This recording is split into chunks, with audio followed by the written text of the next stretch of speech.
Assalamualaikum warahmatullahi wabarakatuh. Halo anak-anak, selamat pagi. Bagaimana kabarnya hari ini? Semoga anak-anak selalu dalam keadaan sehat walafiat ya. Amin ya robbal alamin. Nah, hari ini Ibu akan menyampaikan pembelajaran tematik muatan bahasa Indonesia kelas 6 mengenai ide pokok dalam teks laporan dan kesimpulan yang disusun oleh Bu Mutiara, Bu Ida, dan Bu Meida. Nah, sebelum pembelajaran hari ini kita mulai, marilah kita membaca basmalah bersama-sama ya. Bismillahirrahmanirrahim. Nah, ayo kita mulai pembelajaran hari ini ya. Ide pokok. Masih ingat nggak tentang ide pokok? Tentu masih ya, kemarin kita baru bahas ide pokok. Ya, ide pokok adalah gagasan utama atau masalah pokok yang dibahas dalam suatu paragraf. Setiap teks laporan memiliki sebuah ide pokok.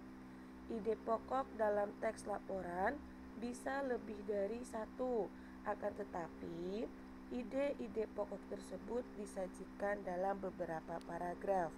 Nah, kemarin Ibu juga sudah menyampaikan ya anak-anak, ide pokok terdapat di awal, di akhir, atau di awal dan di akhir kalimat. Ide pokok yang terletak di awal kalimat disebut deduktif. Ide pokok yang terletak di akhir kalimat disebut induktif.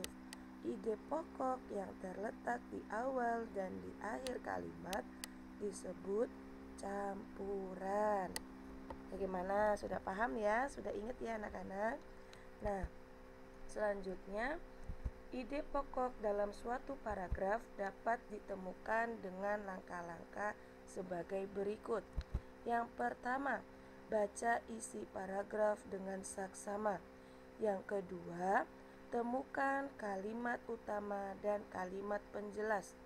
Yang ketiga, tentukan informasi yang terdapat dalam kalimat utama. Ketika kalian menemukan sebuah paragraf dan ingin menentukan sebuah ide pokok, kalian dapat mengikuti ketiga langkah-langkah tersebut. Nah, setelah menemukan ide pokok dalam setiap paragraf, kalian dapat menulis ulang ide pokok tersebut dalam bentuk diagram. Hal tersebut akan memudahkan kalian dalam menentukan informasi yang terdapat dalam teks laporan secara keseluruhan. Nah, di sini sudah ada ya bentuk diagram yang Ibu sebutkan tadi. Dalam membuat ide pokok dalam bentuk diagram, tentunya di tengah kalian menuliskan judul teks laporannya atau kalian menuliskan judul dari teks bacaan tersebut. Kemudian kalian tinggal membuat arahan-arahan di mana terdapat ide pokok paragraf pertama, ide pokok paragraf kedua, ide pokok paragraf ketiga, ide pokok paragraf keempat, dan seterusnya. Bentuk diagram ini sama seperti bentuk ketika kalian membuat sebuah peta pikiran. Bisa ya anak-anak untuk membuat peta pikiran. Nah, selanjutnya Ibu akan menjelaskan tentang simpulan teks laporan. Apa itu simpulan? Ya, simpulan adalah ikhtisar akhir dari suatu teks. Dalam mencari simpulan, terdapat 3 langkah-langkah membuat simpulan. Yang pertama, bacalah teks secara keseluruhan. Yang kedua, tentukan informasi penting yang terdapat dalam teks. Yang ketiga, hubungkan semua informasi yang diperoleh menjadi satu pernyataan akhir. Nah, untuk lebih dapat memahami simpulan itu seperti apa, Ibu berikan contoh.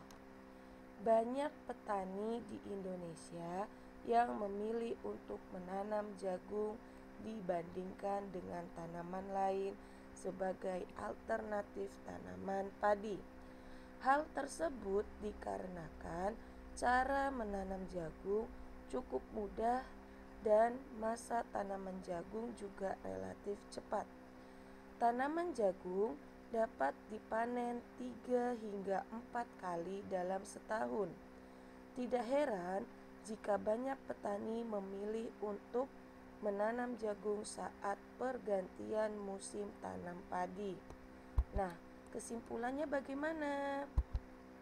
Simpulannya, tanaman jagung dijadikan sebagai alternatif tanaman padi karena waktu yang diperlukan lebih cepat dan cara menanam yang cukup mudah. Bagaimana anak-anak? Sudah paham apa belum? Ibu harap anak-anak sudah paham ya. Semoga pembelajaran hari ini dapat memberikan manfaat kepada anak-anak ya. Ibu akhiri pembelajaran hari ini. Sampai berjumpa di video selanjutnya. Wassalamualaikum warahmatullahi wabarakatuh.